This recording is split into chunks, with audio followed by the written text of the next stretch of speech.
I'm Dan Morris, you're watching Bosun Dan Bushcraft, and today I have a very shiny face because the sun is up there and really bright.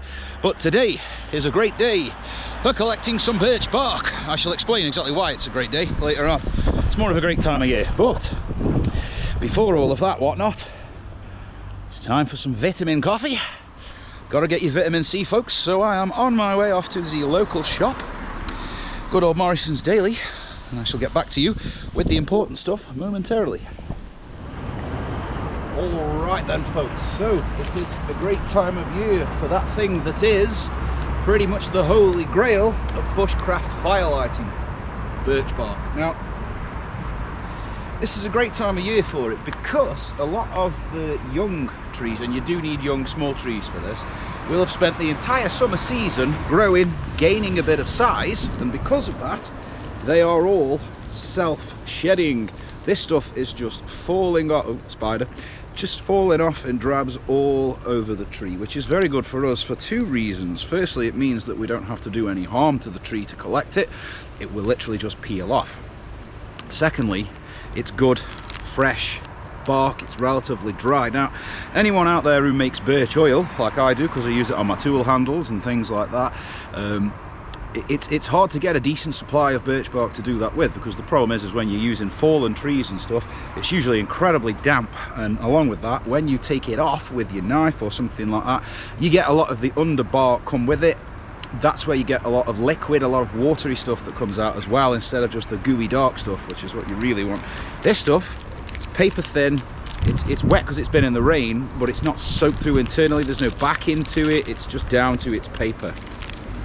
So that stuff, after a little while of drying in the garage, will turn into birch oil and stuff quite nicely, or store for later on firelighting usage, because obviously when it is this thin, even when it's wet, it lights brilliantly. It will light just off a spark, off a ferro rod or something like that. So I am going to see how much I can get myself from this tree.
There you go, folks, just a few minutes and pretty much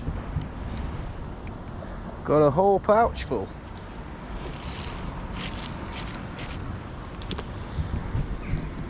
A good quality resource and freely available because the trees are just giving it off themselves. So I might use some of that to make some birch oil, and I'll save the rest for easy bushcraft firelighting, particularly as we are now hurtling into the winter months and things like dry grasses and dry umbellifers and things like that are getting rarer on the ground and harder to find. I have all that as a gift from this tree, and as I said, the thing with this is you're not doing the tree any harm whatsoever because it's naturally shedding all this off as part of its growth cycle. So you're helping it more than anything. The tree obviously doesn't want it, otherwise it wouldn't be letting it fall all over the woodland. So guys, keep an eye out for your young birch trees that are shedding like that, because it's a free, easy to collect resource. It'll always be relatively dry as well and very useful for fire starting. Can't get my pouch to close, so I'm going to go do something with that. And for you guys watching, as always, get yourselves out there, get bushcrafting, get having fun, and be safe. And that's all from Bosun Dan for this quick little thing today.